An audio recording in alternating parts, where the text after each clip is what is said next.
in the dead of night, thriller echo. Concrete jungle, dreams bust to grow. Mets in the air, chase glory, no fear. Broken bats, the heart steer clear. OMG, the chaos, what a scene. Streets buzzing like a machine. Grimace from the shadows, chills on my spine. Past haunts, the future shine. Come back to the night, keep dreams alive. Fighting tooth and nail just to survive. City's heartbeat echoes in our chant. Grit and glory is all we want.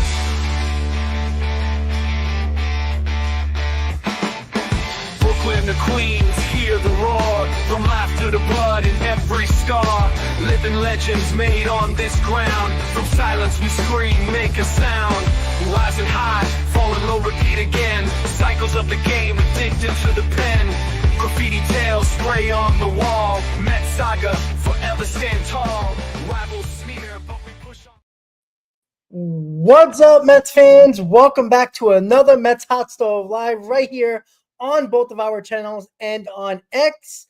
Hopefully, Met fans, you are getting a little bit more into the groove of the Mets offseason and all the crazy rumors and the so-called quote-unquote reporters that like to put out false information on X.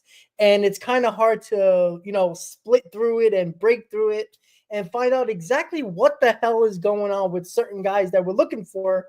And in regards to a meeting that the Mets just recently had, and so much more information that's coming out over the next couple of days. The week just started, and you know what? Owners' meetings is tomorrow, and we're going to see exactly, if anything is going to be going about. Are they going to be talking about trades? Are they going to be talking about other stuff? Who knows at this point, but we do know a couple of things, and that's why we got some topics for you here today. Before we get started with our topics, we're going to say what up to the man next to me, right, left, whatever, which way. There we go. Yeah. There we go. All right. Hey, what's up, Chris? How you doing? What up, Rob? How you doing? I'm doing great. Rushing back home to get to this stream in time. So got caught in traffic a little bit, but you know what? We persevere. We are here. And no, Rob and I are not reporters, so please don't treat us as such. We are here to give you all the latest news from the actual quote-unquote reporters. And we've been hearing some news, especially in particular today, surrounding Juan Soto, the never-ending saga that is the Soto sweepstakes. We've been hearing from multiple different reporters. We got some news on the Sean Manaea front, officially declining his qualifying offer, which was expected. And also, the Mets made a signing today. It wasn't significant by any stretch of the imagination. They did sign a pitcher to a major league deal, so he will be added onto the 40-man roster. I don't know much about him. I know he's coming over from Boston. He spent some time in the Dodgers organization. He was actually involved in a trade that sent Kike Hernandez over to Los Angeles back in 2023, I believe, and his name is Justin Hagan. So he's a righty pitcher. He posted a 4.91 ERA in the Red Sox AAA affiliate organization last season across 91 innings pitched. Again, nothing significant. I was trying to do more research on him, but again, with the lack of time that I had in between coming back home and getting on this stream, we'll have to analyze what he has to offer for the New York Mets. But given the numbers up front, I think this is a value signing. Was kind of surprised to see this type of signing be a major league contract, but I'm not sure if it's a split contract. That I'm not sure about. I have to go check out Will Salmon's post on that. But anyways, we got some news. There's news to talk about at the very minimum. Salute to the chat. Hit those thumbs up. Let's go. Yeah, at the very least, the Mets and Stearns is adding to their depth when it comes to arms, and that's always important, as Stearns proved last year how depth was so important. And you never know, one of these guys might next be the next Garrett in our bullpen, and we hope for that going forward. But again, that's little news. The other news is that the qualifying offer player decision is tomorrow. It's up. So we're going to know everybody who's going to officially decline or take on that qualifying offer. As Chris just said, Sean Manaea has declined it, and Luis Severino still has not. I know yesterday Ken Rosenthal and a couple other reporters saying that they believe he is going to decline the offer. I'm starting to think he might not at this. I'm a little confused of why he hasn't yet. I mean, it's not the end of the world if he does it tomorrow, but because I think they have until end of day tomorrow. I think it's 5:00 or 6:00 Eastern time. So it is interesting that Luis Severino, who had a solid year for the New York Mets, hasn't declined it yet. And maybe he's just going over his options. Maybe he'd rather take the $21 million instead of worrying about trying to get a multi-year deal. And I think that he would rather, have another year under his belt under a team that he was successful with. And I do wonder, and look, that would solve a couple of at least one problem in the rotation for the Mets instead of signing or trading for other guys as well. But Chris, I wanted to get your thoughts on that before we get into the topics with Luis Severino, right? We know about Manaea. I think we all knew Manaea was going to decline it. And we talked about this, a couple of hot stoves ago about Luis Severino. Why do you think that he has not at least declined it yet? I mean, he could do it tomorrow, and he's got 24 hours to do so. But why do you think so? I mean, do you have any opinion about that? I don't really have an opinion on that because I don't think that the timing of it is significant. I really don't. So whether a player declines it today, like Sean Manaea did, or tomorrow, I don't think that there's any significance. I mean, maybe they're just trying to mull over all the options. Maybe they're trying to get a gauge for what the market is. I think the situation pertaining to these two pitchers markets is very different because Sean Manaea, in no doubt in my mind, is going to get at least a 3 or 4 year deal. I would say he's going to get a 4-year deal worth probably around $20 million. There is a range in terms of AAV that Sean Manaea is in the ballpark for. So anywhere between 17 to 21 would be fair in my estimation for Manaea. But with Luis Severino, it gets a little bit tricky. Obviously, he's hunting a multi-year deal, but, a lot of Mets fans and a lot of, baseball fans in general have their opinions about Luis Severino and the type of market that he's going to sort of command. In an ideal world for him and his representation, they'd go after a 4-year deal. I'm just not sure who's going to give Luis Severino 4 years. Maybe there's a team that's desperate out there enough to go ahead and do so, but I can't see that. So I'm thinking like 2 or 3 years is more in the ballpark. And then us as Mets fans, and of course the Mets front office, has to gauge whether that is appropriate for Luis Severino, given the type of bounce back season that he had in the Mets uniform. Listen, we know that he loves pitching in New York, being a Yankee or former Yankee, and now a Met, hopefully not a former Met, because I would like to see Luis Severino back. But there are limits to what I would give him in terms of that multi-year deal. But in terms of the original question, I don't think that there's any significance in terms of, him taking an extra day to sort of maybe think about it a little bit more. I think that all the signs and all the reports are still pointing toward him declining it. And I think that he will get at least a 2-year deal out of it. And, maybe that's an advantage enough for him to go ahead and decline this, 1 year worth $21.5 million for the QO versus what, a 2-year deal, maybe a 3-year deal valued at what, maybe 15 million, 16 million. So you're essentially leaving, upwards of what, $25 million on the table if you were to take the QO, knowing that there are teams out there that will be probably giving you 2 to 3 years. 4, not so much, but even then, that's a big enough case for him to go ahead and decline it and not leave that money on the table. So I think he's going to decline it, man. Yeah, it's going to be interesting. Again, obviously we're going to keep our eyes on that because, that's a decision. I mean, Stearns probably has an idea. He knew that he has an idea on everybody. I don't think he's going out this, hoping and praying that Sevy does one or the other. I think he already knows the decision. They just haven't officially made it yet. So we'll see how that goes. But again, that can lead to one of our topics later on is, if Severino does take that qualifying offer, that's one less pitcher in the rotation you probably have to worry about to fill. And, we'll talk about that a little later. But let's get to the news that everybody wants to know or talk or care about at this point going forward, because, the biggest free agent, and the Mets are heavily involved in it, as now, as of tonight, all the teams that we've heard of had meetings with Juan Soto. We had the Blue Jays early on. We had the Red Sox, the Mets on Saturday, and then today was supposed to be the Yankees meeting. Haven't really heard anything much about that, but again, I'm not following Yankees Twitter on a every second basis like I am Mets Twitter to find out all the information. And again, it's been a lot of different reports. We had Carlos Baerga, we had the reporter Rodriguez or Martinez, whatever his name is.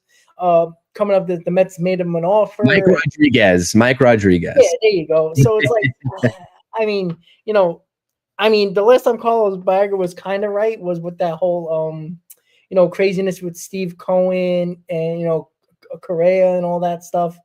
But who knows? Maybe they gave him offers, all the teams did, and it's like a preliminary offer where it's like, all right, this is where we're looking at.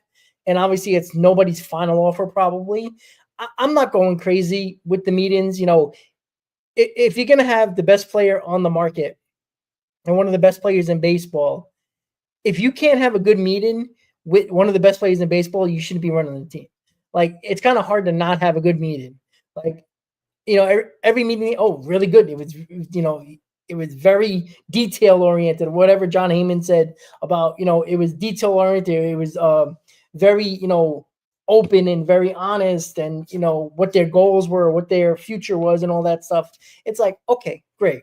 I don't see why it takes so long with this stuff. I just never understood it. Like, give me your best offers or give me your first offer, and we go back and forth for a week.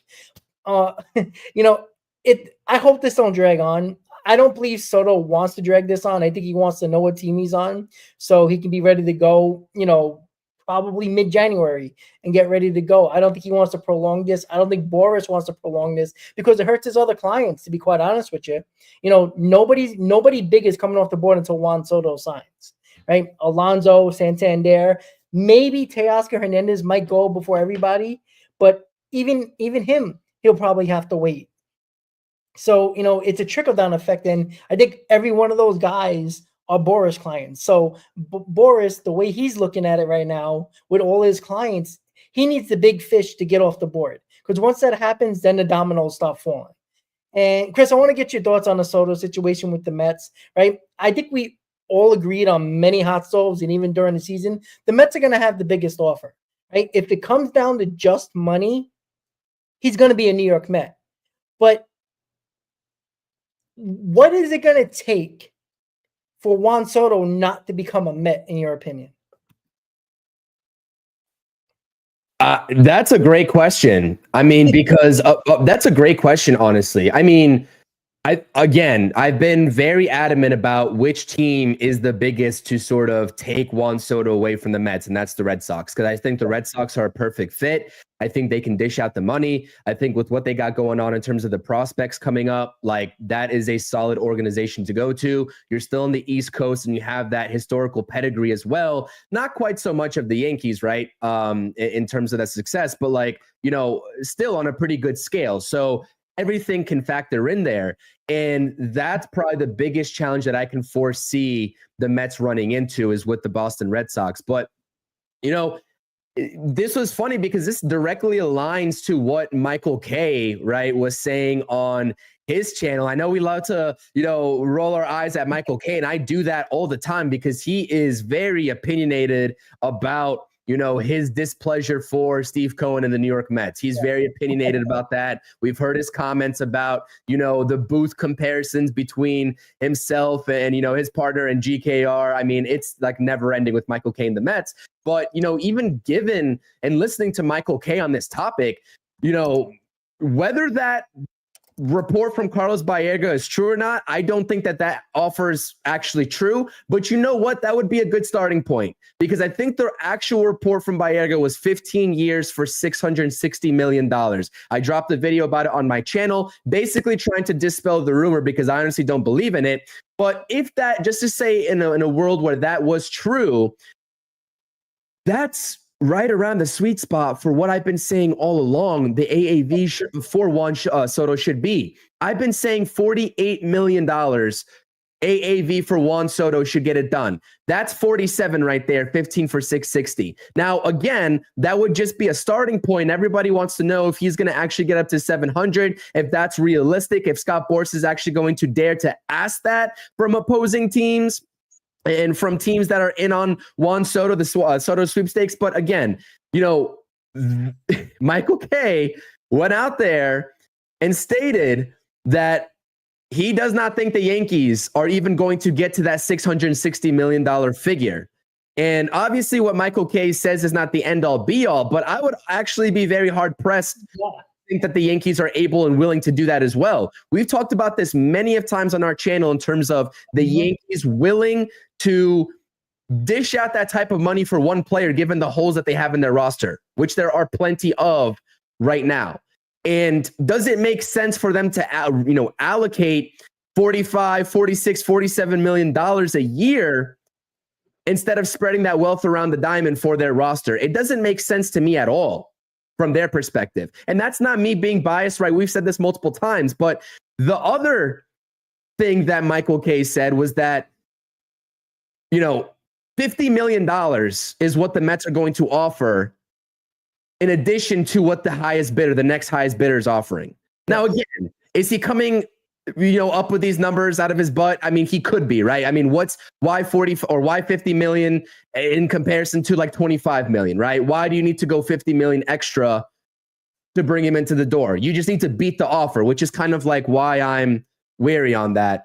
But anyways, the surrounding vibe, I guess the vibe that I'm getting from Yankees land, from Michael Kay, from their fans in general, is that they are not confident in the Yankees putting together the highest bid possible. Now, there's two ways to actually look at this situation in terms of that Carlos Baerga report. Do you want to, if you're Steve Cohen and the Mets, show your hand in terms of what you're offering before he goes and meets with the Yankees? Do you want to do that?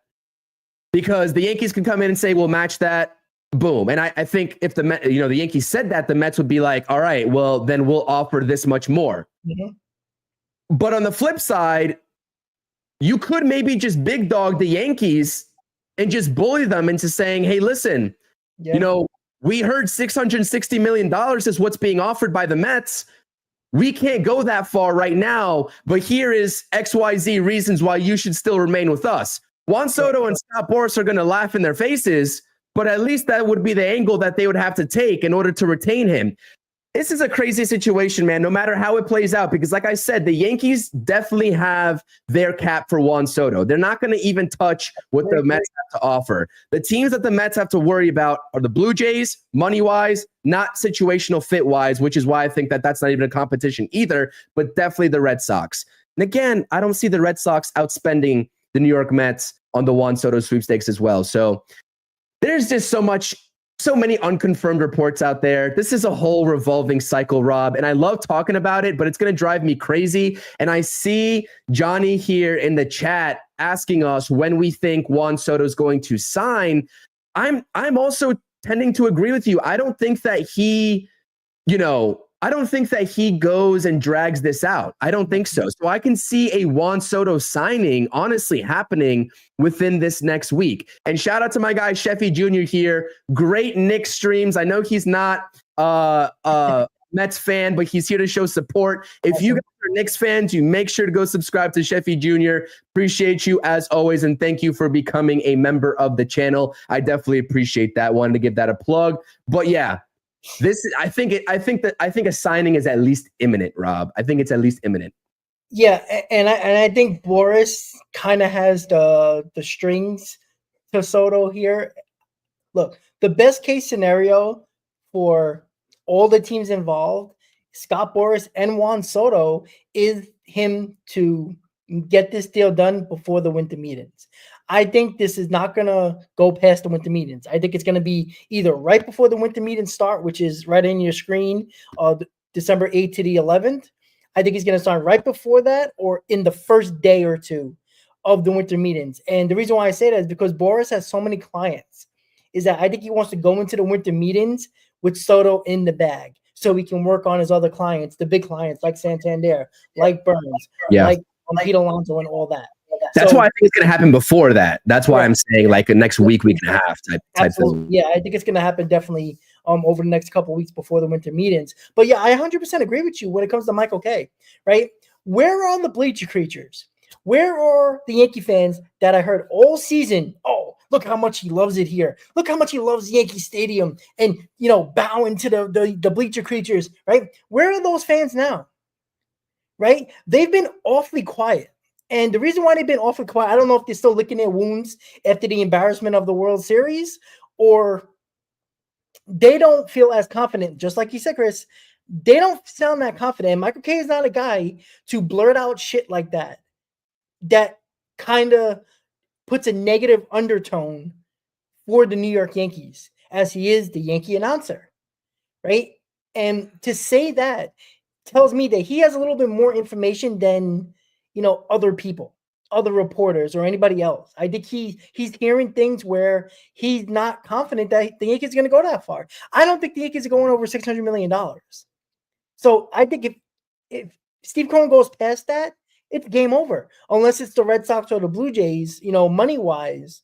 But I don't think we a lot of people tend to forget. Last time I checked, the New York Mets play in New York, right? There's Dominicans in Queens as well, right? All he has to do is take a ride over the bridge and go to the Bronx and hang out with the rest of his Dominican friends. Like, we act like, Queens is like, Siberia or something like that. It's right there. Trust me. Go a little bit past, Chinatown, and you'll find a bunch of Dominicans hanging out with their flags out there and their music in the summertime.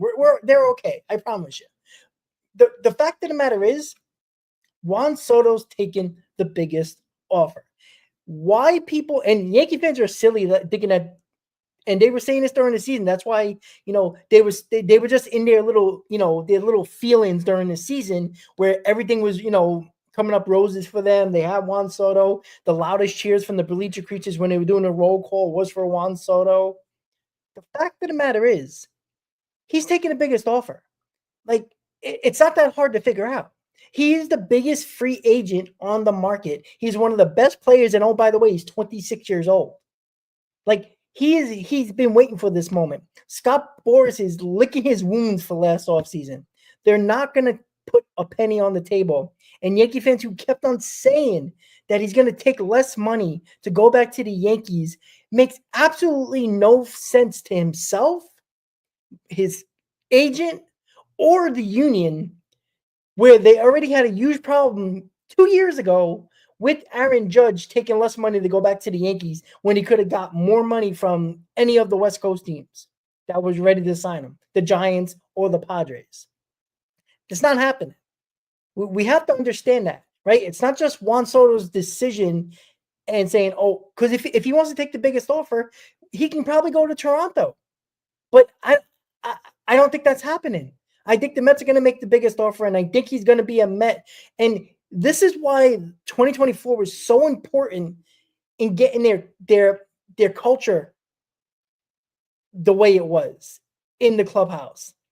The different feeling around the clubhouse, the different feeling around the team, the winning that the Mets did in 2024. This is not just money thrown at Juan Soto and say, hey, fix our team. This is, hey, Juan Soto, look what we did last year when nobody believed in us. Yeah, we'll pay you.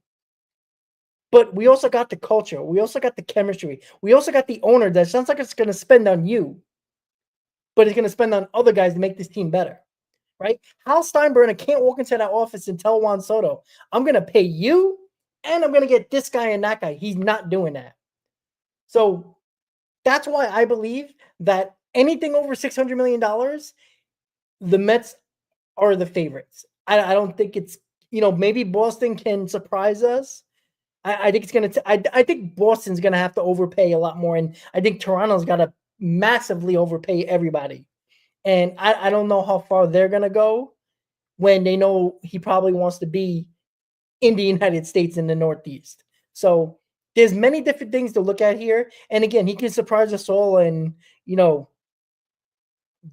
to Toronto and everybody's like, oh, wow, that sucks. Right. And, then the AL East has to deal with him, get him out of the National League. Right. I don't want him anywhere near the National League if I'm okay with that. Like, definitely not the NL East, and if you can get him out of the National League, even better if he's not on the Mets.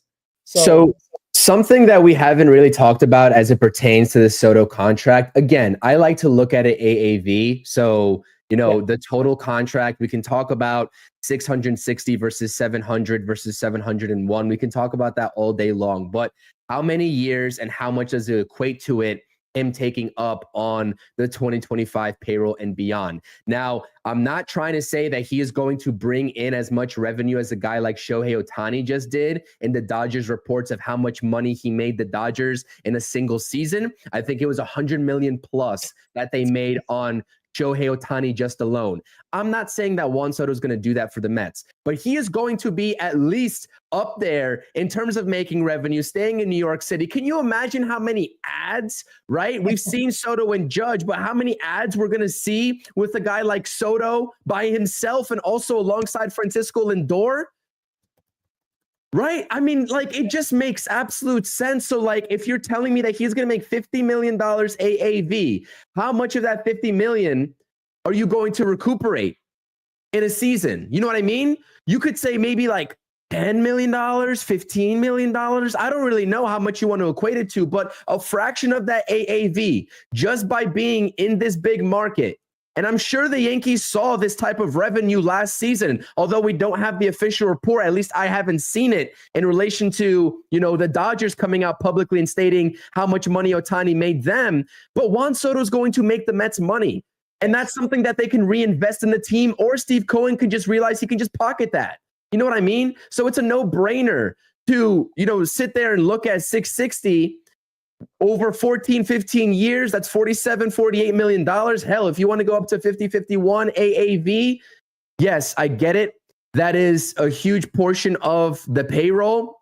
And we know that the Mets, have money to spend. They have a lot more than just 51 million to spend, and they can still go out and sign big free agents, both pitching and offensively, even if they do dish that kind of money out for Soto. But these owners, right, whether it's Steinbrenner, whether it's Cohen, whether it's the Dodgers, owners group, they care about the revenue at the end of the day. And I think Steve Cohen is more so less, I think he cares about the money less. He's been very adamant about just bringing a championship to Queens, that has a fan base that's just been absolutely starved, in terms of wanting to see a winning organization and just holding that trophy up. But like, again, you can't sit here and not look at something like that in terms of how much revenue you actually make by just that signing alone. So I know that that's been discussed, especially pertaining to the Dodgers, but Mets fans, we also have to realize that this is a business at the end of the day, and that is also, factual. Again, pertaining to the Blue Jays, I just told you all situationally, the Red Sox make the most sense outside of the Yankees, outside of the Mets, but the Blue Jays, I mean, come on, they can offer him the bag as absolutely, but where are they going as an organization? Where are they going? Where are they going? I don't see any sort of plan for the Blue Jays' success long term. They don't even know if they want to keep Vladimir Guerrero Jr. You know what I mean? And so I think that's a very hard sell for the Blue Jays. They can say, listen, we'll open up the wallet for you. Steve Cohen's definitely going to match it. Absolutely. But what else can the Blue Jays offer? That's why I don't buy the smoke about this whole Blue Jays report being serious contenders and threats to take Soto out of the Mets' hands. I don't buy it. Listen, Juan Soto, if Steve Cohen sends it in, he writes that check, it all makes sense. The Mets are coming off of an NLCS appearance, right? And if you put Juan Soto in that lineup, this whole entire thing, Mets fans, if you're still questioning whether the Mets should pay Juan Soto this type of money, think about it like this. This is how I think about this offseason. How will the Mets put together a roster that is, and we'll talk about this in this segment, but I want to just get everybody thinking early into this stream as we're approaching 30 minutes into the stream. How will the Mets best put out a roster that can compete with the Dodgers? That's the ceiling. That's the bar. And the easiest way to do that, especially when you take a look at some of the offensive lapses that the Mets had with runners in scoring position, etc., is to put Juan Soto in your lineup. Don't overthink it. Don't overthink it. This would be huge. So again, and that's for the fans that are still questioning, right? Because as crazy as it sounds, I have seen some speculation. I've seen a lot of discourse saying, oh, we don't want to ruin the chemistry of this team. We don't want to pay and tie up all this money to one player. We can just disperse it across the entire roster. Well, that would be a valid argument if the Mets were coming into the season with like a $240 million payroll already, but they're not. They're about $90 million under that. So it just makes sense, man. It just absolutely makes sense. Yeah. I don't know why fans, especially Met fans, are worrying about the dollar amount and saying, you know, this is not a situation where the Mets are going to get Juan Soto and that's it. Like that's not the case. That's not going to happen. Steve Cohen is not going to invest that type of money in Juan Soto and then, put, me and you in the infield, going forward. It's not happening. And that's the thing that everybody has to realize. Like, look, will I kill Steve Cohen if he signs Juan Soto and does nothing else significant to help this team? Then I would be like, now that's a bad move. But I don't believe that at all. And it comes back to what's going on. What's going to happen. Very soon with the qualifying offers getting declined or accepted by players. I'm sorry, guys, I'm trying to put my damn charger in. So it comes down to this. The Mets have so many different plan A, plan B, plan C, where if they do get Juan Soto, I think they're on the path to a plan A that I think is at the top of their list of the players they want, right? I think the best offseason that we can have is Alonso, Soto, Burns, right? But if the Mets get Soto, Alonso, and, trade for Crochet or do something like that, or, trade for another pitcher or get another pitcher in here that's a big name, I think it's fine. I think we have a good offseason.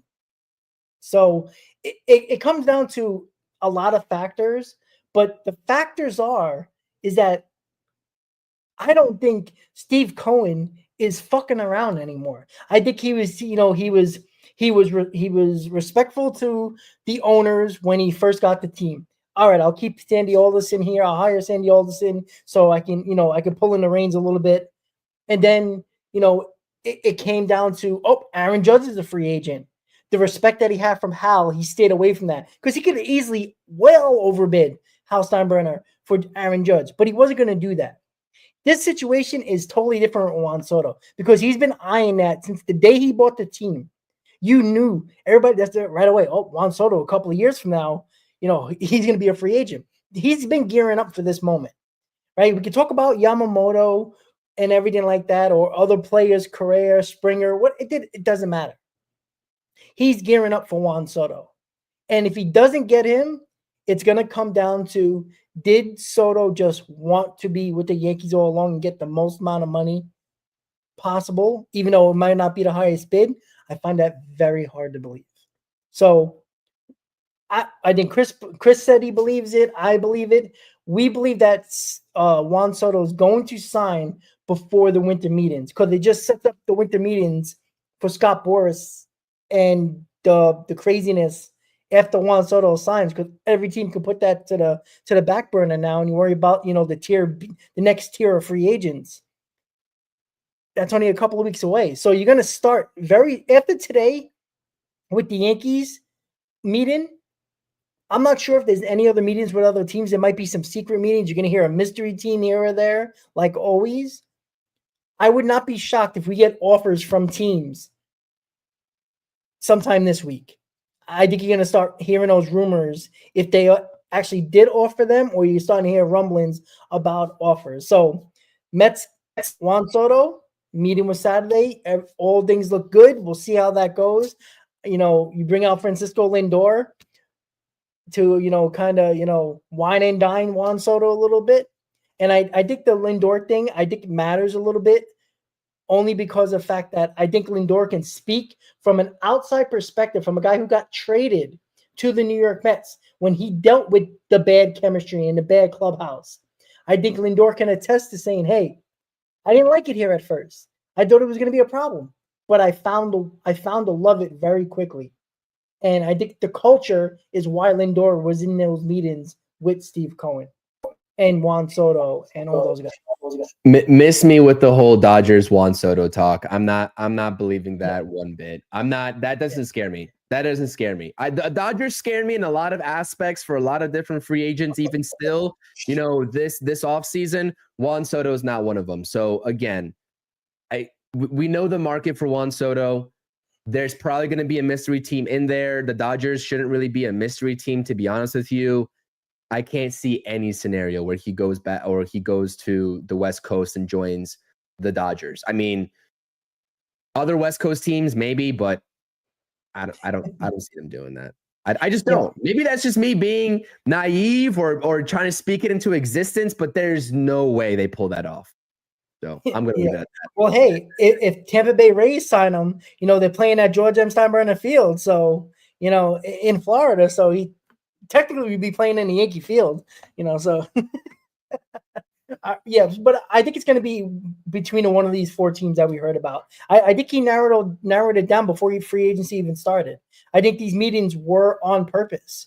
I think these are the teams that he's willing to go to, and just think they're all north of the border. They're all northeast, obviously Toronto, all north and to the East Coast. So, that's not, that was planned in a perfect way and organized by Juan Soto.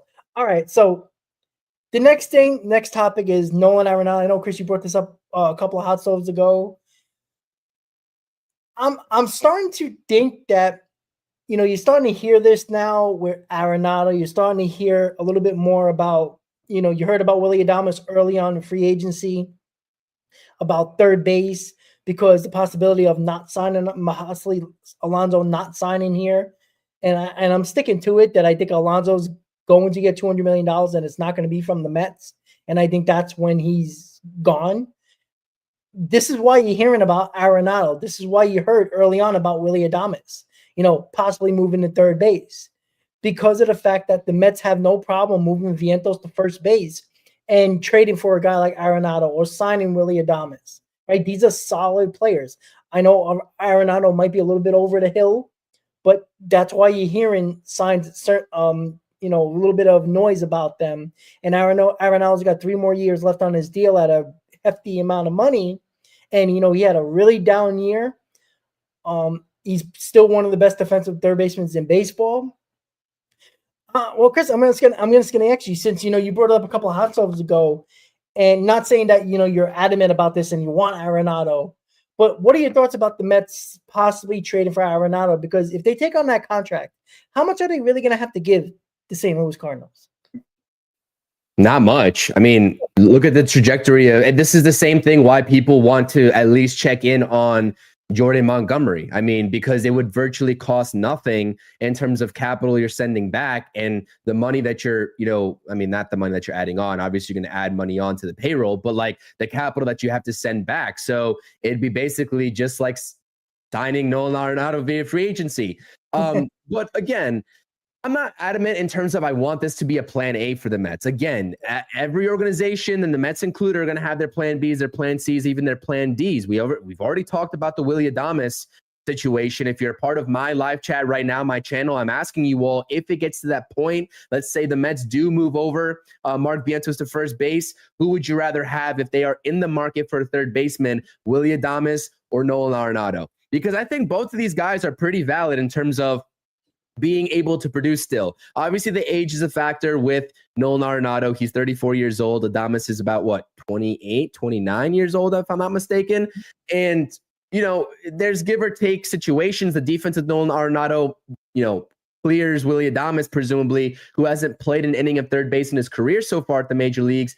I'm not adamant about making the move for Arenado, but it just bugs me to sort of look at Mets fan or hear the discourse surrounding Arenado from Mets fans. Like, he had a bad season. Okay. Does that mean he is trending downwards in the progression? I guess you could say so, because the last 3 seasons, even though that he was an all-star in 2023, the numbers were not as good in 2022, but this guy can still hit and he can still play defense.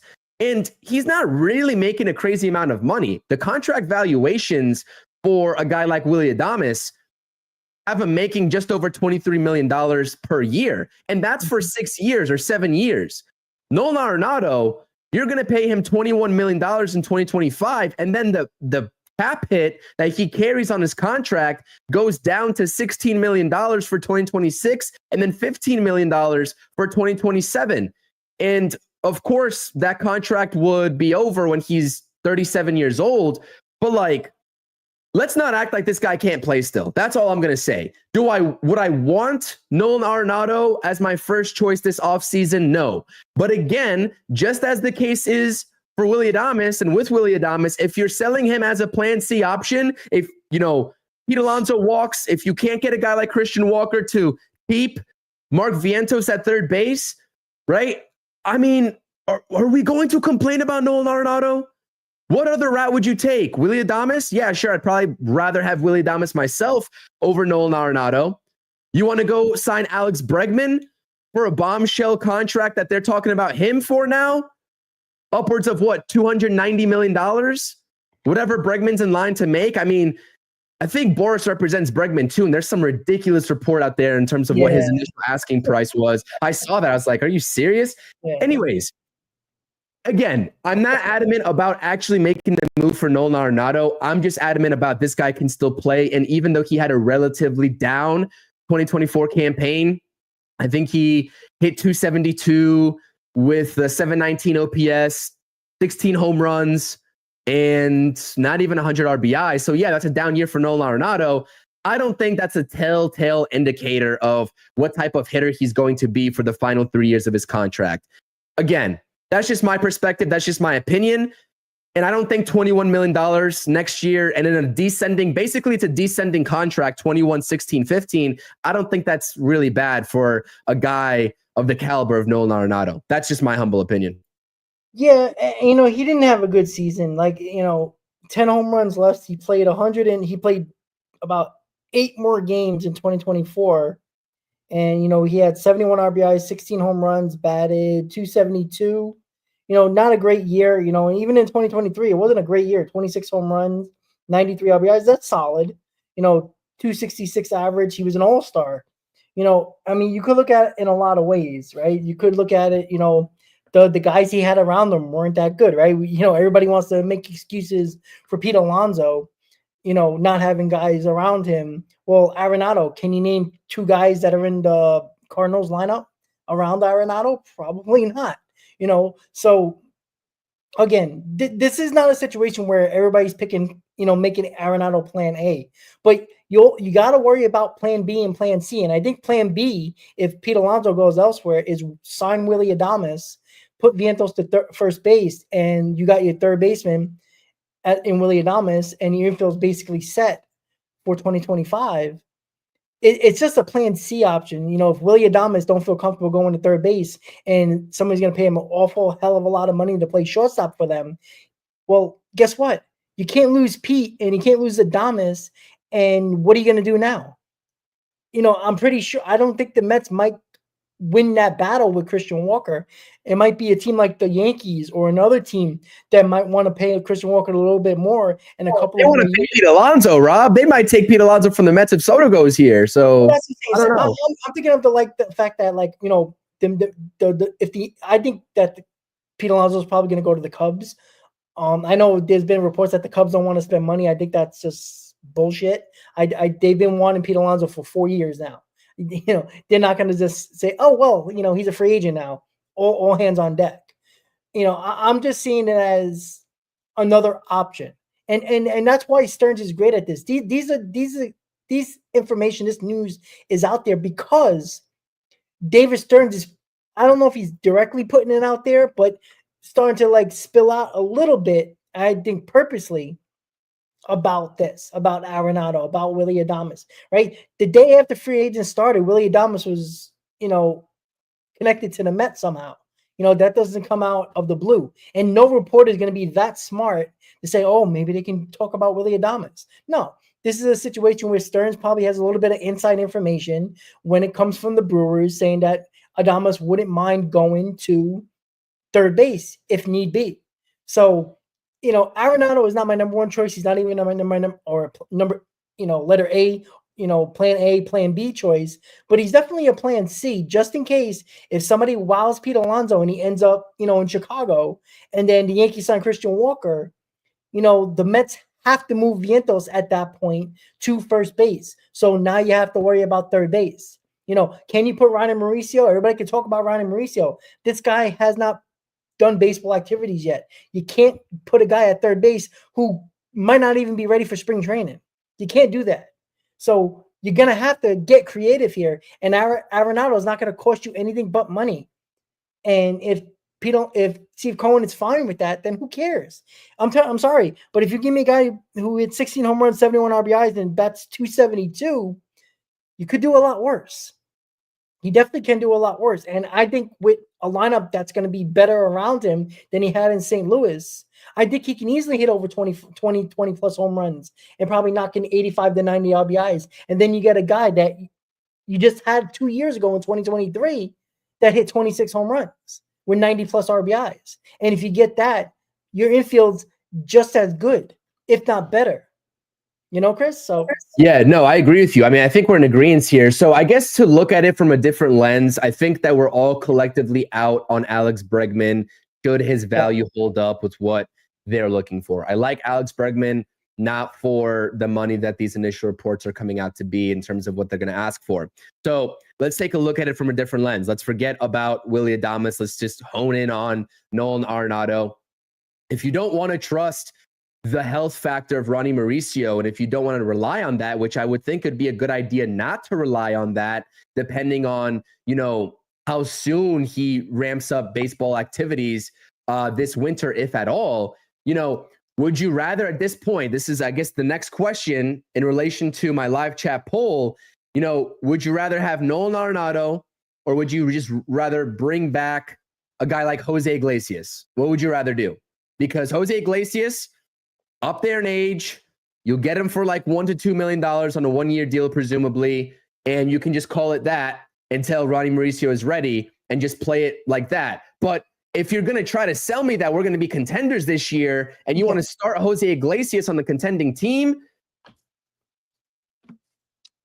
I don't know if you know what I mean? I think of Jose Iglesias as a viable bench option. I would love him back on the team, but if you're going to try to sell me that he's going to be an everyday starter to begin the season, I don't know if that's the realistic route to take. So you guys let me know, Jose Iglesias or Nolan Arenado, because honestly, that's how I'm kind of looking at it. And I'm sure some people are going to say Jose Iglesias, and that's fine. But I really do think that people are just undervaluing the type of player that Arenado could still be. Yes, he had a relatively down year. We just went over that for his standards.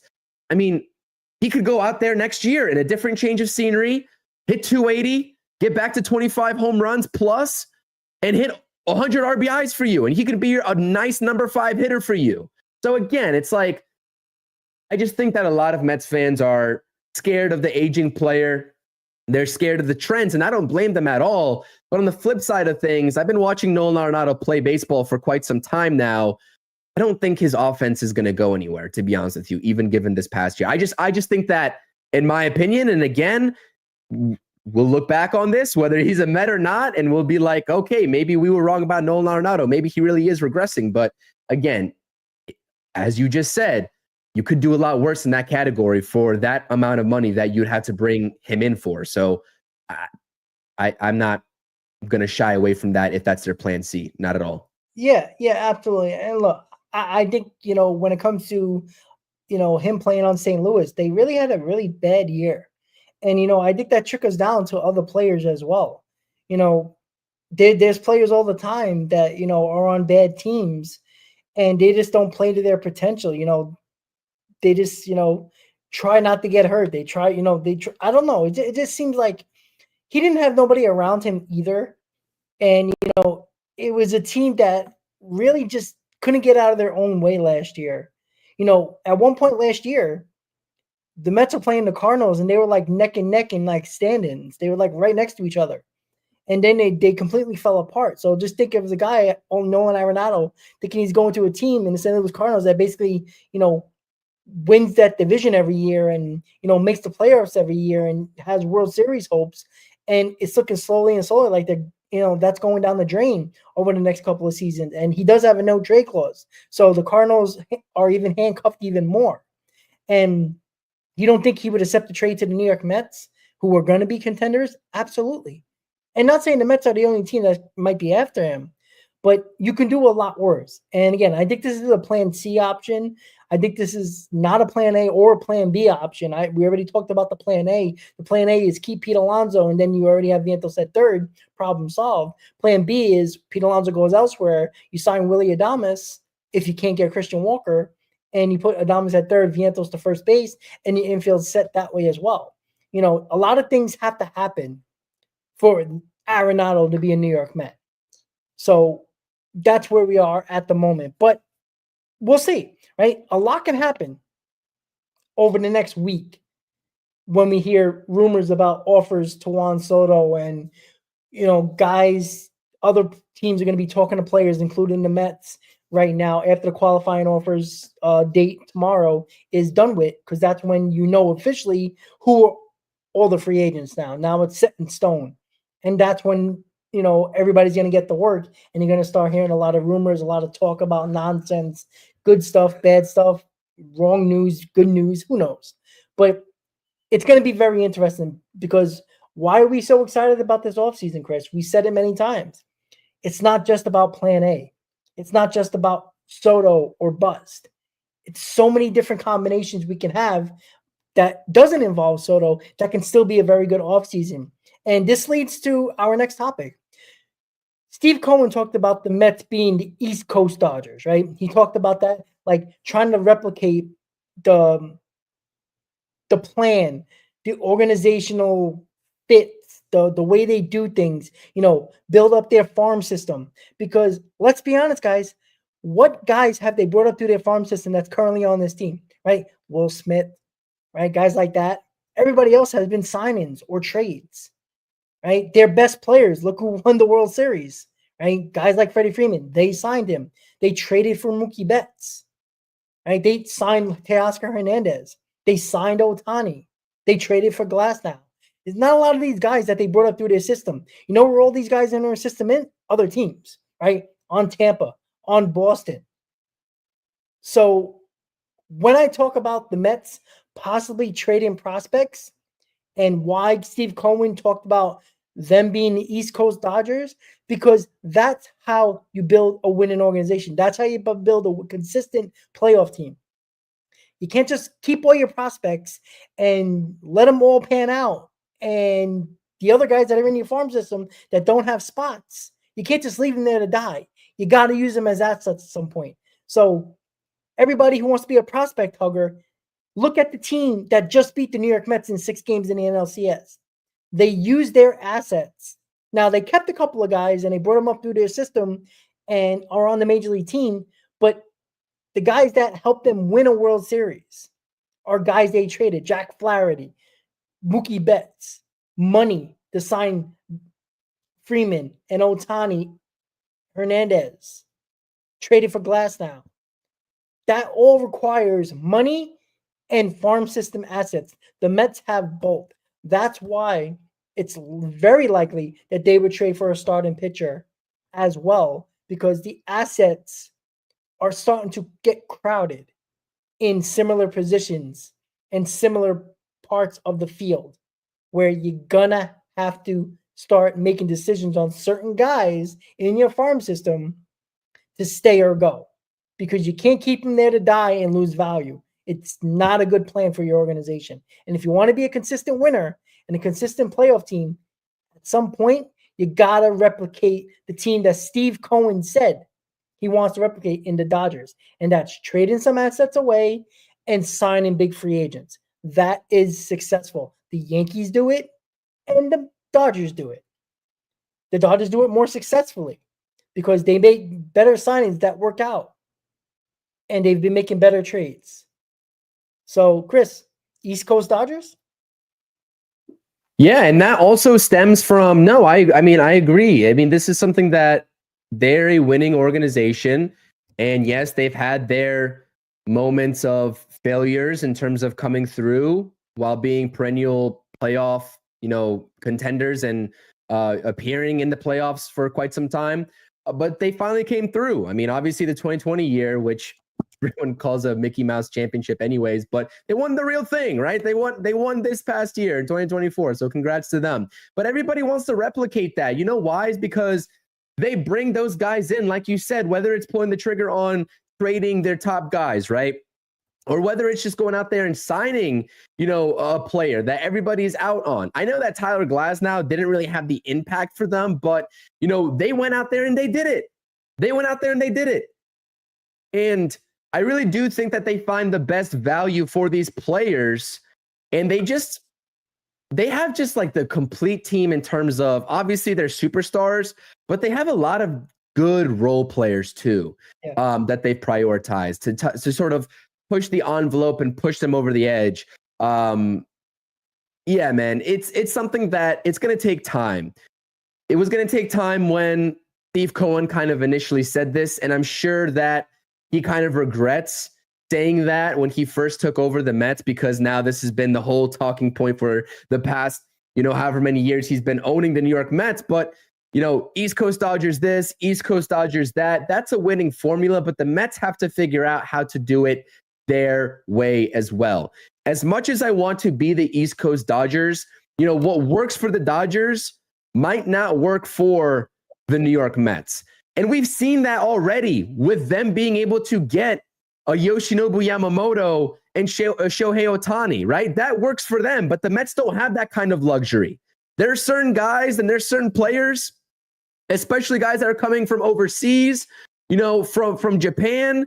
They like the West Coast, and that's just geographically something that the Mets can't compete with. So yes, we can talk about East Coast Dodgers, and I think that the mindset in terms of not being timid to pursue, and it starts this offseason by pursuing Juan Soto as much and as best as possible, right? This is this year's version of Shohei Ohtani. That was last offseason. This is where it starts.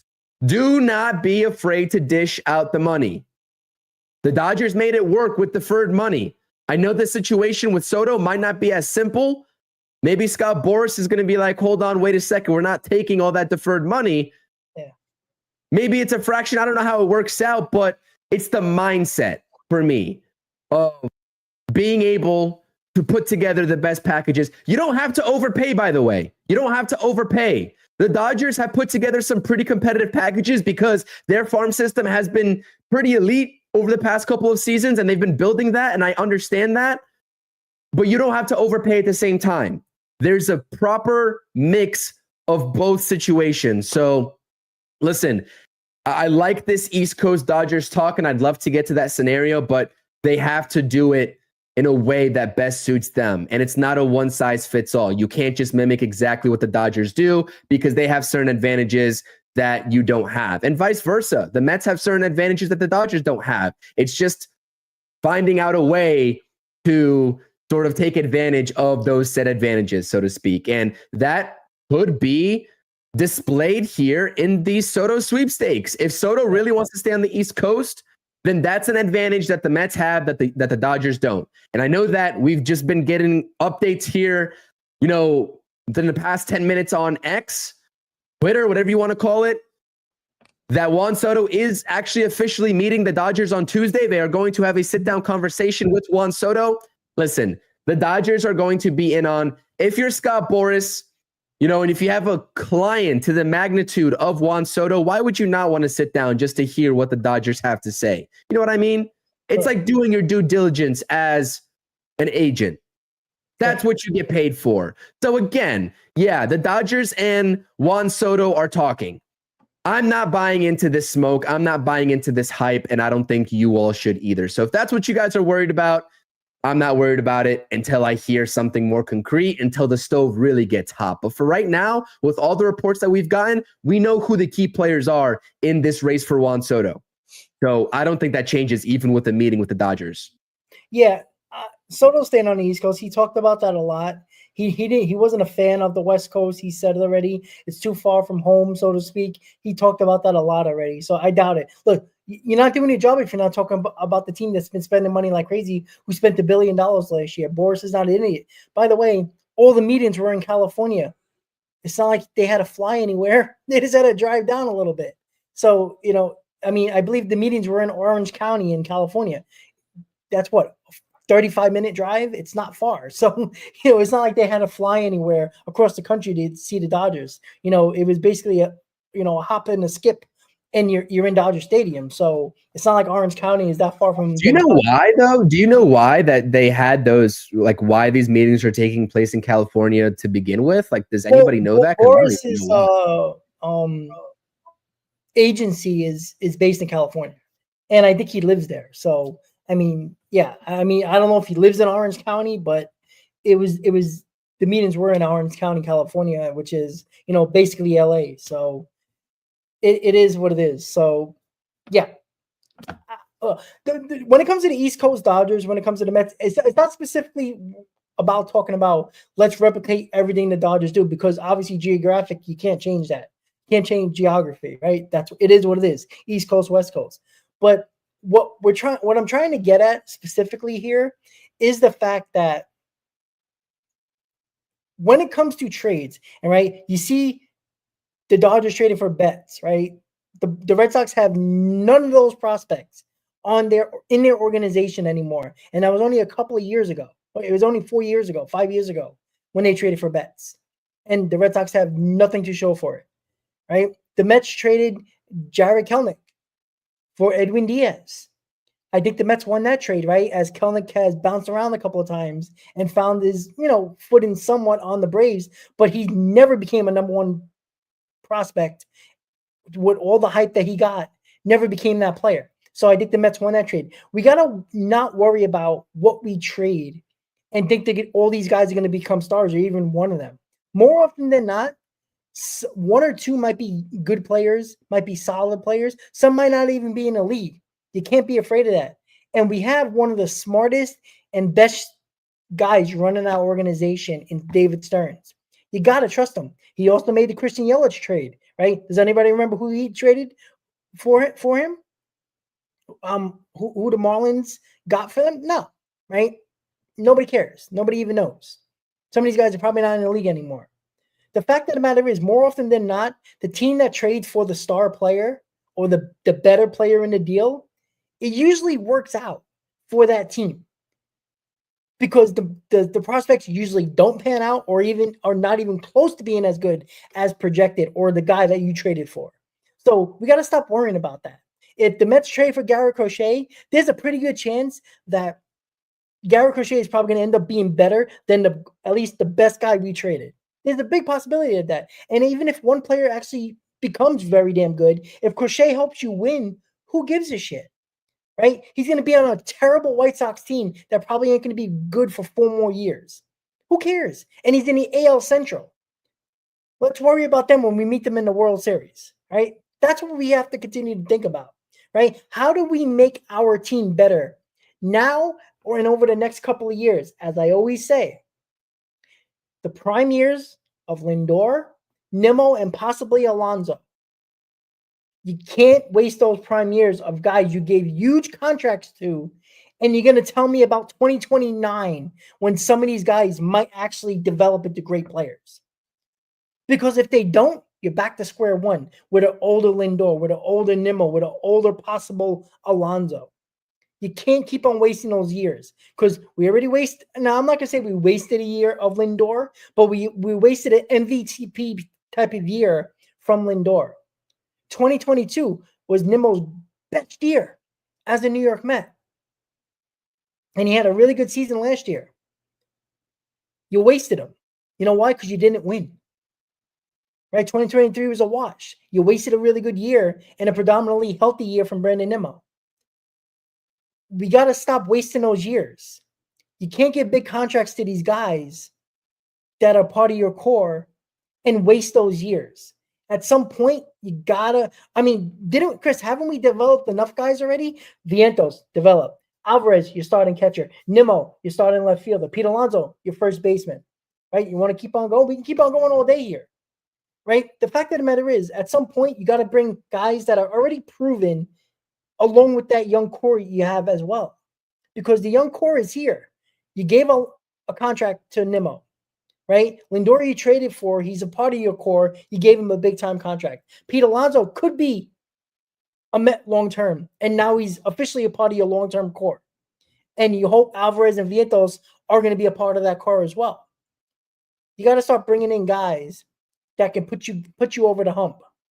Juan Soto can be that guy. Possibly a trade for a big-time pitcher can be a part of that. We got to stop being afraid of making deals, signing big-time players, trading for big-time players. Because it can happen rather quickly. Pete Alonso's 35 years old. Nimmo's 35 years old. Lindor's 35 years old. Now they're past their prime. And now you're going to be searching for guys to basically not replace them, but at least replace their production when they were in their prime. That costs more money because now there's a lot more dead money on the books. We got to stop being afraid of that. But we can't waste those prime years. And I think that's key over the next three to 4 years for guys that I just spoke about, Chris.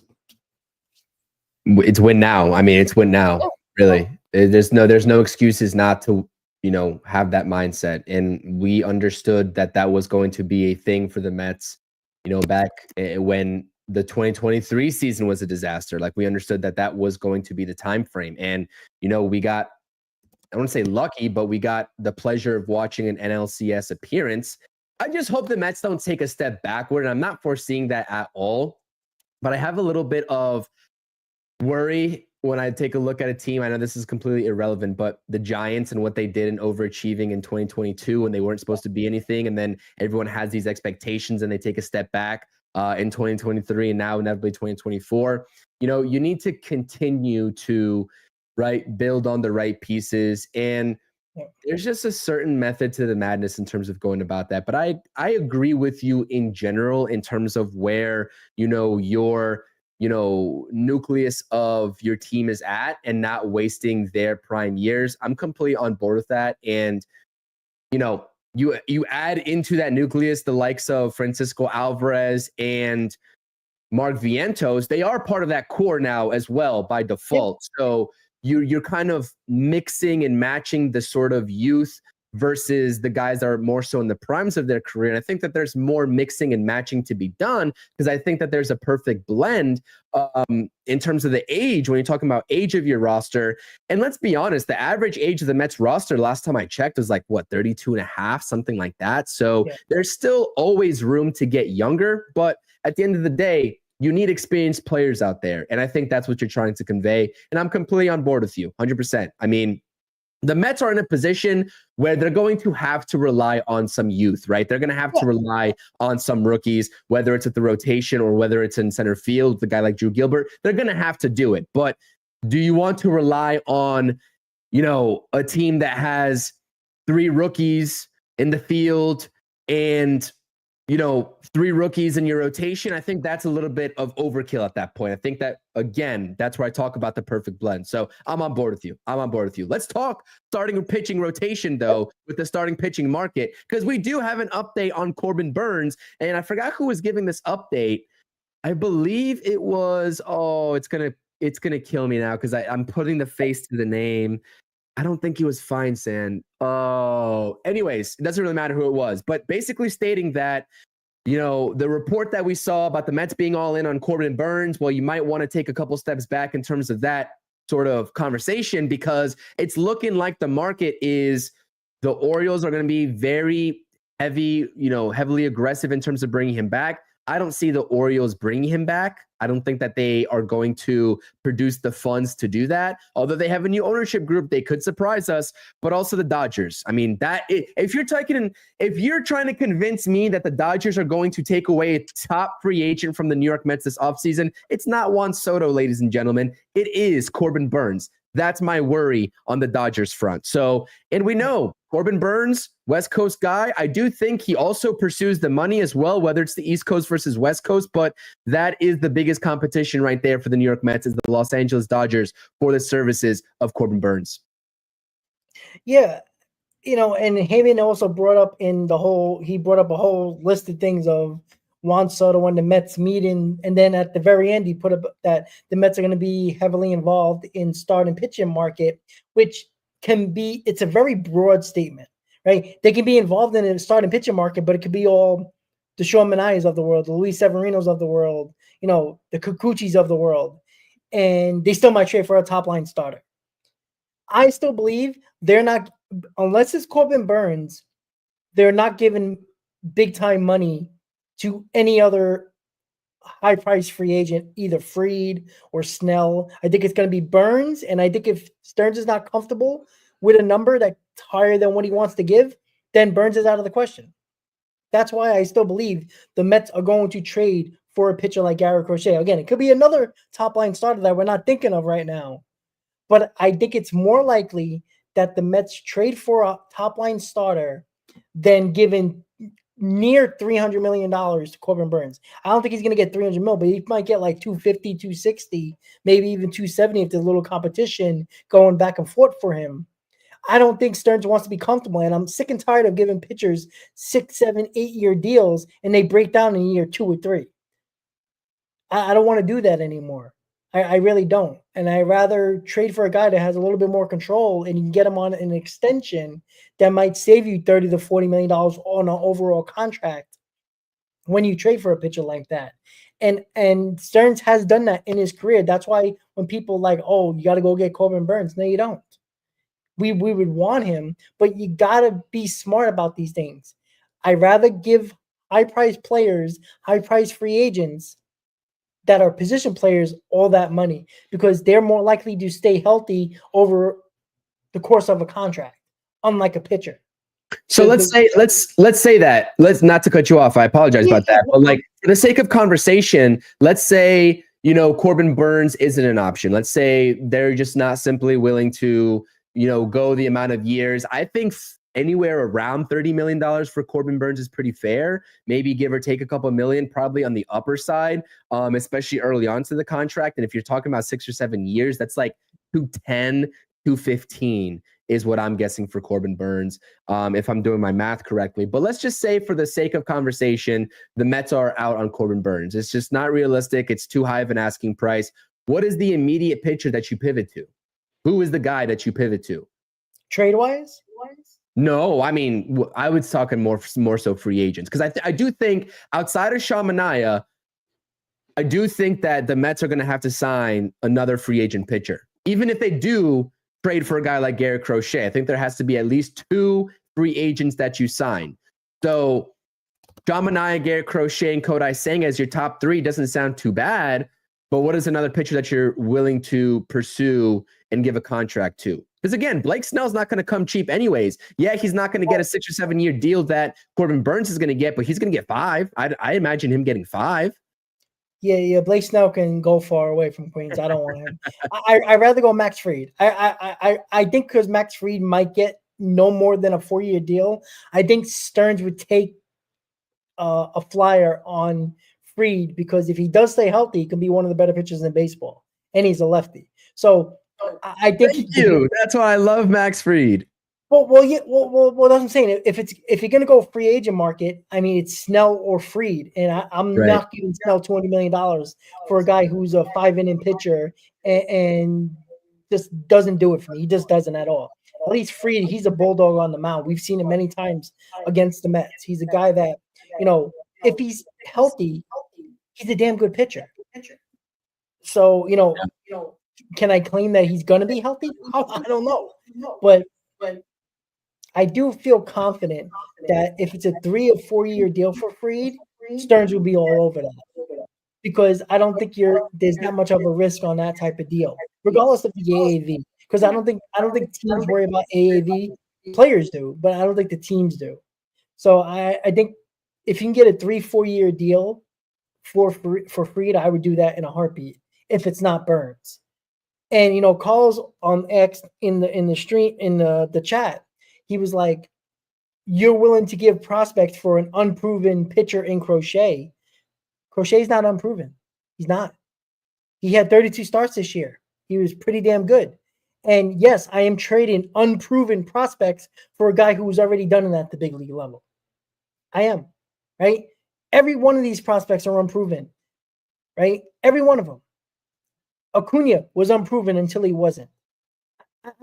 I'm not worried about giving up I'm not saying giving 7 prospects for one player, right? I'm not doing that. Carlos, how many innings? He pitched 146. That's a hell of a lot of innings for somebody who didn't pitch a lot in the second half last year. And he had 32 starts, right? He pitched on the worst team in baseball. So don't talk about innings. Innings don't matter right now. Right? He pitched 146 innings. He only pitched 30 innings less than Severino and Manaea each.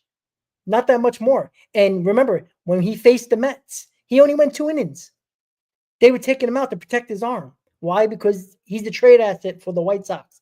And Crochet talked about staying healthy because he knows he's going to get traded. He doesn't want to be injured, and then the White Sox can't trade him.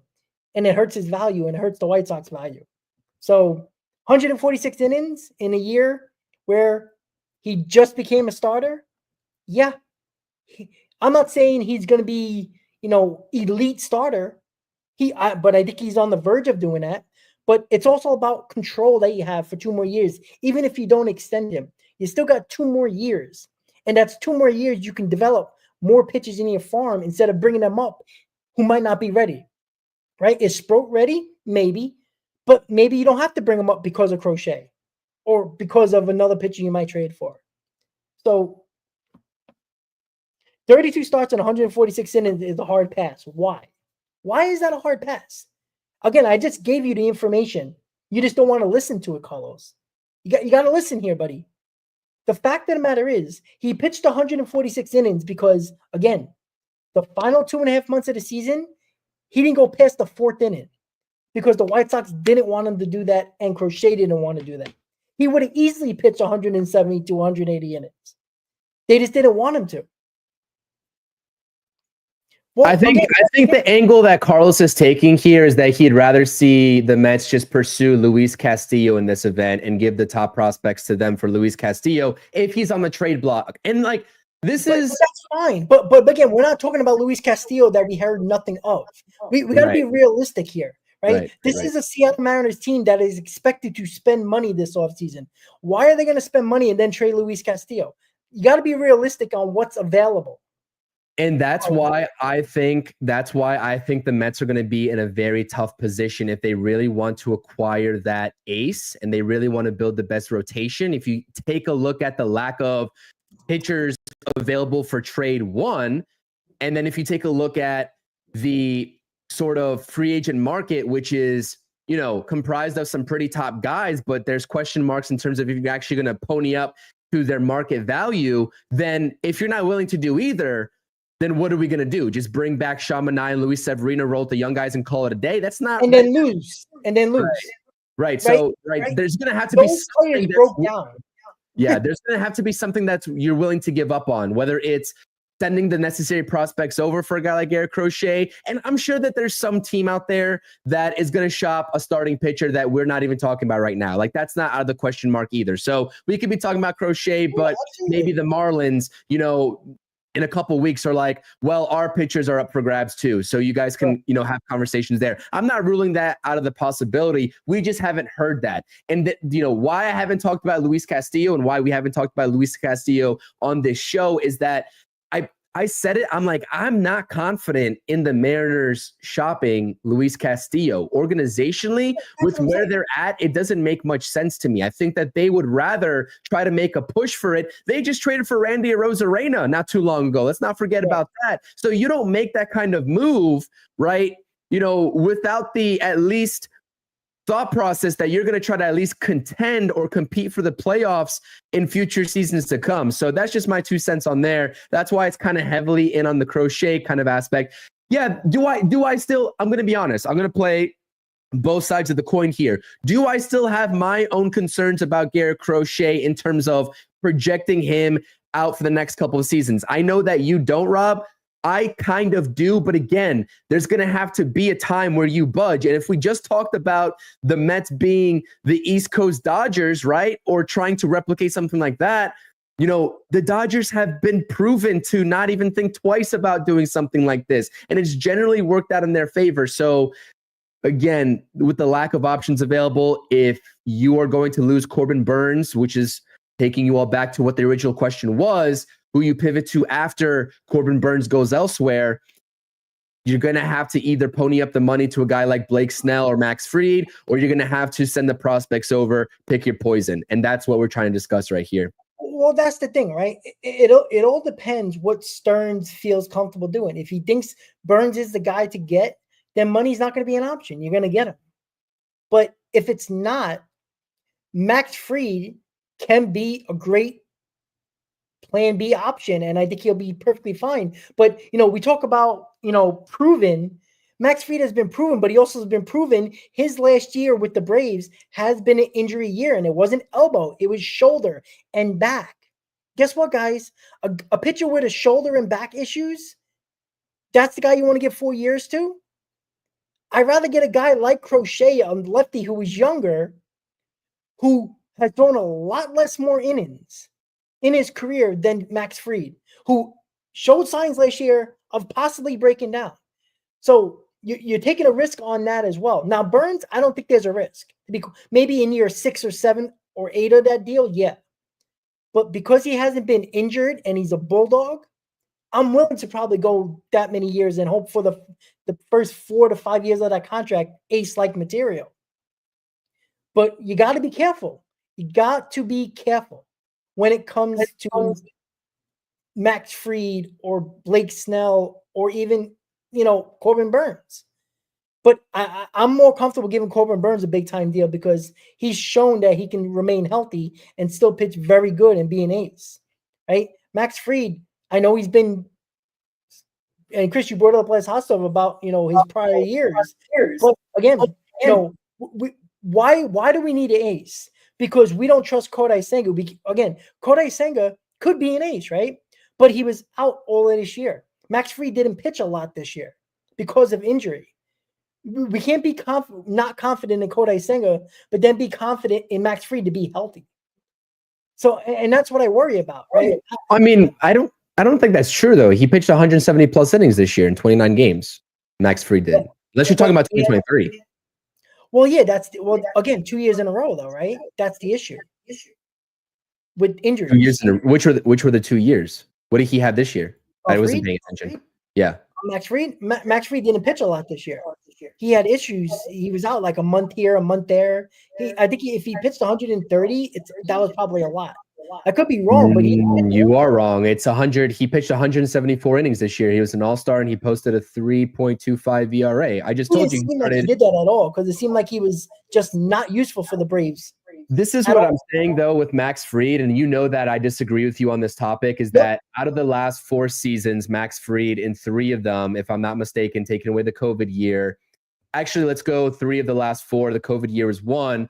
He's pitched 120, 30, 40, 50 innings. So, he's hitting the mark, right? Let's just take a look at this real quick for the conversation purposes. Max Fried did, by the way, pitch over 174 innings this season for the Braves. It didn't seem like it, though. It seemed like there was always disappointment when you heard the Braves talk about Max Fried.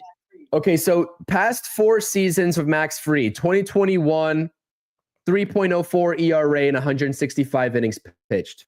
Yes, I don't have my glasses on. I'm sorry. 2022, 2.48 ERA and 185 innings pitched.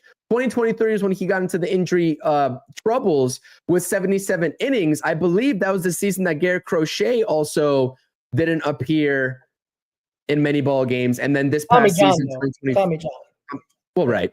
174 innings for Max Fried this year. He is age 30. So again, it's not like you're 31, 32, 33 years old and what you're paying this guy. I think the sample size is there, Rob, since 2019. I'm not arguing about Max Fried, giving him a 3-4 year deal, but I'm fine with that. But we're talking about, the situation of Garrett Crochet because it's not going to be both of them. It's going to be one of them, right? I think we all agree with that. So like I said, if Stearns believes that he don't want to give out the prospects right now, that's fine. But you also have to make sure that you can't overpay to get Max Fried. If you're going to give him more than a 4-year deal, it's a big no for me. It is. I think it is. And that's fair. That's fair. I would be wary to pay any pitcher that's turning 35 years old. So if you can get Max Fried on 4 years, I would do it. Anything more, if he's asking for that, is probably a no. I agree with that 100%. And that's where you can factor in Garrett Crochet being 25 years old, 2 more years of control left, 27 years old, and then he's going to want the extension. You give him whatever that extension looks like. So I get the point there 100%. I'm just trying to make sure that we all know that Max Fried, over the last 6 years, 4 of them, he's pitched in majority of those seasons, right? He did get plagued by injuries in 2023. I will accept that. But again, Max Fried has been producing.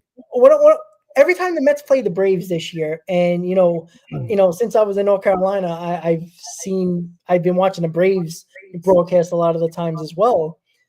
They've talked about Max Fried like he was not even part of this team, like he was a big disappointment for them. So that's what I don't understand. Like there was something going on. I don't know if it was maybe he was dealing with an injury, but he still pitched out there and just wasn't pitching to his capabilities. I don't know. He dealt with a forearm injury this year in 2024 in July. So, but again, if we're talking about we can talk about the types of injuries. But if we're looking at overall production value, if we're looking at total innings pitched, I mean, it's not the end all be all, right? There are certain situations where a pitcher could be dealing with a certain injury that is kind of scary, but he's still able to hit his mark on the amount of innings pitched. It's kind of like, you're in between a rock and a hard place with this argument. But no, I agree. And I understand the angle that you're coming from.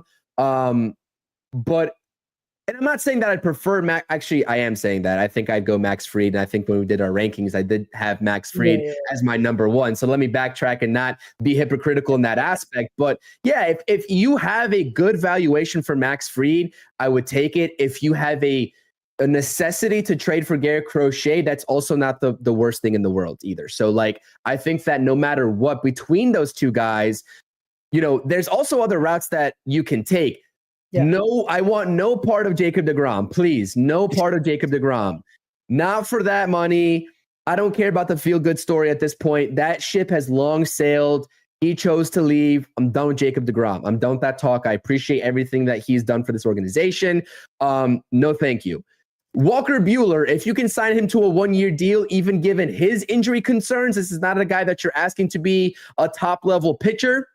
In terms of being that co-ace, he's like a 4 in your rotation with the upside of potentially being like a 3 or a 2 if he stays healthy, right? So that's sort of, if you want to replicate and let Luis Severino walk, and you want to replicate trying to find lightning in a bottle like you did with Luis Severino, just go and give that 1-year deal to Walker Buehler. I think that is a very valid route to take if you're the New York Mets. And I like that name a lot. And I think that I'm not sure what the actual situation is with Nate Eovaldi. I like him a lot too. I know Easy was talking about him in the chat. I got to do my research in terms of what's happening there with Eovaldi. But if he's available, I would pursue him too. I like his game a lot. Yeah, and Buehler's second year after Tommy John. I always love pitchers that come off a second year of Tommy. The second year post Tommy John, they always seem like they find another gear. The second year after Tommy John, so I would be all in on Walker Buehler. Again, I think he can be definitely a number 3 for sure, even a number 4. Possibility of possibly being Manaea in that situation. But that could be a replacement for Severino for sure. I it's so interesting because there's so many different options. That's why it's so much fun to talk about, because we really don't know what David Stearns is going to do. I know we can say that about every GM every year, but he's just unique because he's meticulous with his thought process in certain type of areas. Like he doesn't like to spend. He even talked about it. He doesn't like to give big years and big money to pitchers. He's been very vocal about that in years past. He's talked about that. Now that could be because, well, he knows his owner had no money and didn't want to, throw his owner under the bus, or he's don't care about the money in the years and wants to get the best pitchers. We'll see. But before we end our stream, it's been another hour and a half show with basically nothing happening just yet, and that's the fun part. God knows when something happens, we might be here for 6 hours. Rapid fire, Chris. We haven't talked much about the bullpen, and I thought about the question, and it's a very simple question. When do you think Now, David Stearns has been signing, very, very low-key guys, depth piece guys early on. When do you think the Mets are going to make that first known name for their bullpen? Do you think it's going to happen soon, winter meetings time? Do you think it's going to drag on a little bit later, as it seems like relievers do? Or do you think Stearns is going to be aggressive in that bullpen market? And that first known name that people might know of, the Mets will sign. Where do you think that's either going to happen or the player? I think, yeah, I don't think the Mets have like much to do in the bullpen category, right? They could go out there and sign 2 guys, and I would be okay with that. Or maybe 2 guys plus Stanek and bring him back. Like, I do think that the bullpen is in a good situation, and I do think the Mets are going to address it. I don't think there's any rush to, in terms of that second or third signing, but I really do think that we'll see perhaps a re-signing first and foremost, if anything, right? Like a guy like Ryan Stanek, just to get out of the way and just to get him back on, onto the board. So if that's what you're asking me in terms of the known name, I would see a re-signing of like a guy like Ryan Stanek come first and foremost. But I think the rest of the market kind of drags on historically a little bit later. And, it wouldn't really be, I mean, the Mets are obviously focusing their attention up front on the Juan Soto sweepstakes, as they should. But, I don't think it would hurt to sort of be in the back of your mind, sort of game planning how you're going to snag one of these top arms on the bullpen market congruently while you're trying to pursue Juan Soto. So I think it will come sooner than we've seen it, happen in previous seasons. But again, I would think that a re-signing of a guy like Ryan Stanek is a little bit more realistic. And it doesn't have to just be like Ryan Stanek, just like a potential bullpen re-sign candidate, something of that nature.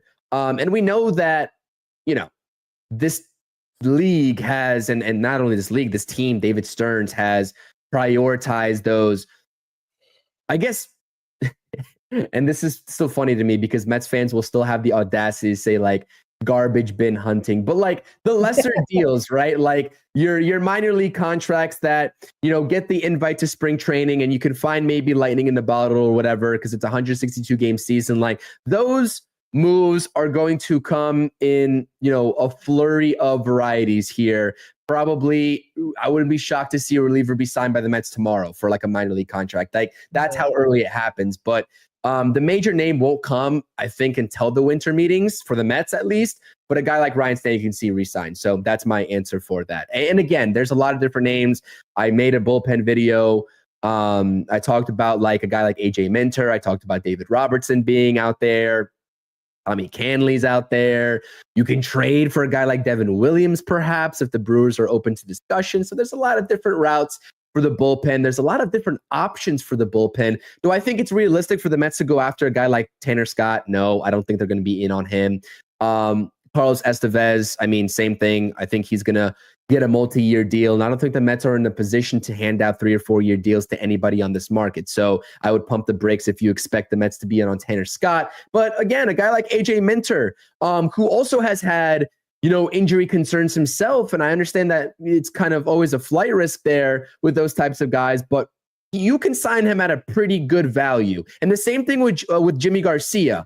That guy, Jimmy Garcia, if there's one name besides AJ Minter in this reliever market that I would be very curious to see where he ends up and for how much money, coming off of a kind of an unusual kind of elbow situation, being Jimmy Garcia, I would love for the Mets to take a crack at that guy in terms of free agency. You can probably sign him for a 1-year deal. He's got electricity. He posted a pretty decent season, especially in the front end, I believe, before he got traded to the Mariners while he was a Blue Jay. Jimmy Garcia is the one name, Mets fans, that you all should be out there on the lookout for. So, sorry, that was a really roundabout way to answer your question, but it's going to come later. Yeah, and I think, people are talking about Clay Holmes. I wouldn't mind Clay Holmes as a guy like a 6-7 inning guy. I think he still has a lot of value in those areas. I don't think as a closer, but, he could be, a day where Diaz might not be available. You throw him in as a closer. I like Clay Holmes. He's had really good seasons, and he's pitched in New York already. He gets away from that Bronx craziness, and not worry about being a closer. I think 6-7 in a role for him. You can probably get Clay Holmes on a 2-year deal if somebody doesn't want to give him a big time deal as a closer. I don't know if he's going to sign a 2-year deal. I don't know if and I would mention Clay Holmes, but like I would lump him into the category of like a 3 or 4 year deal. And that's what Spotrac is projecting him as. I do think, I think they're projecting him as a closer though. I don't know with the disaster he had as closer with the Yankees that teams are going to give him big time money to be their closer. That's why I think you could probably get him on a 2-year deal. Maybe, I mean, I'm not going to give him a 3-year deal, but that is very interesting. But again, there's so many options out there for, unfortunately, a lot of closers out there. But there's so many options to go, and bullpens are so fickle that I think you just have to go a little easier on the big names, and not overlook the guys that are, might have had a bad year last year, but 2023 was very good, because we've seen it so many times that they've had bad years, come back the following year and have great years. And they're so back and forth and so fickle that I don't think you can, I guess, overreact to signings of guys that you'd be like, why? He had a terrible season. Well, who cares? Right? Because it doesn't matter. I honestly think 2024 has nothing to do with how they're pitched in 2025, in my opinion, when it comes to bullpen arms. Yeah.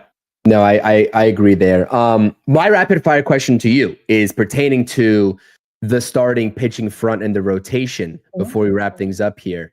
Given the uncertainty of which route the Mets are going to go, with there being a lack of options, so to speak, outside of your top options, I know there's names like Buehler, there's names like a guy, Eovaldi, there's a guy like Jordan Montgomery that we've discussed, et cetera. There's so many different routes and so many different types of markets out there for a lot of pitchers.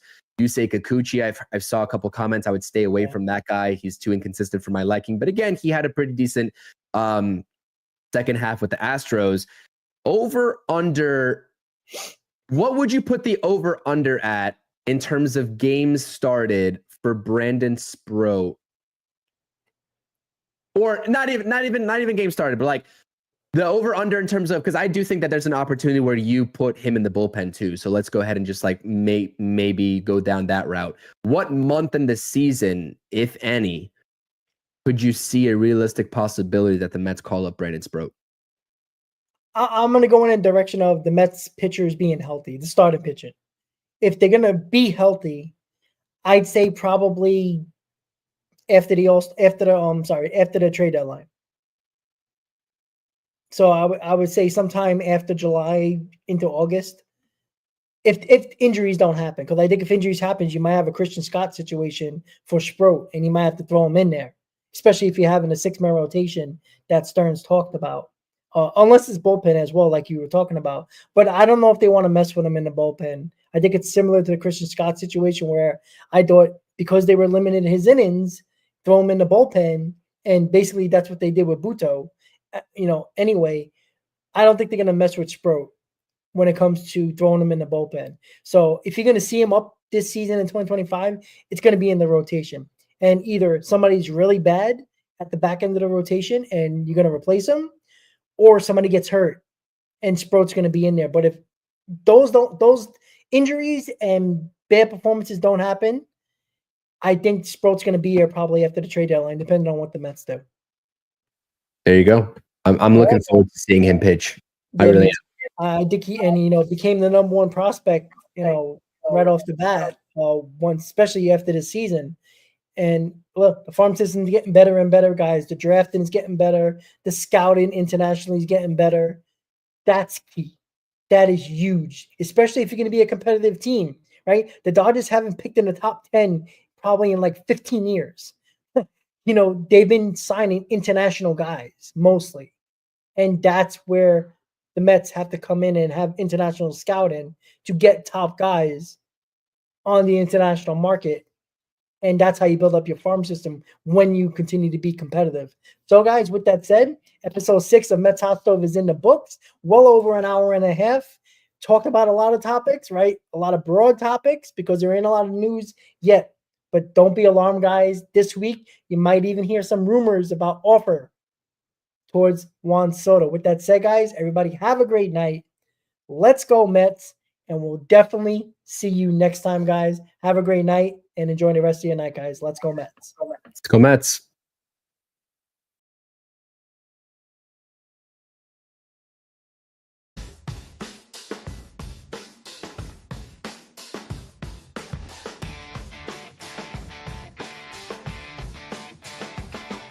City lights in the dead of night, full of echo. Concrete jungle, dreams bust.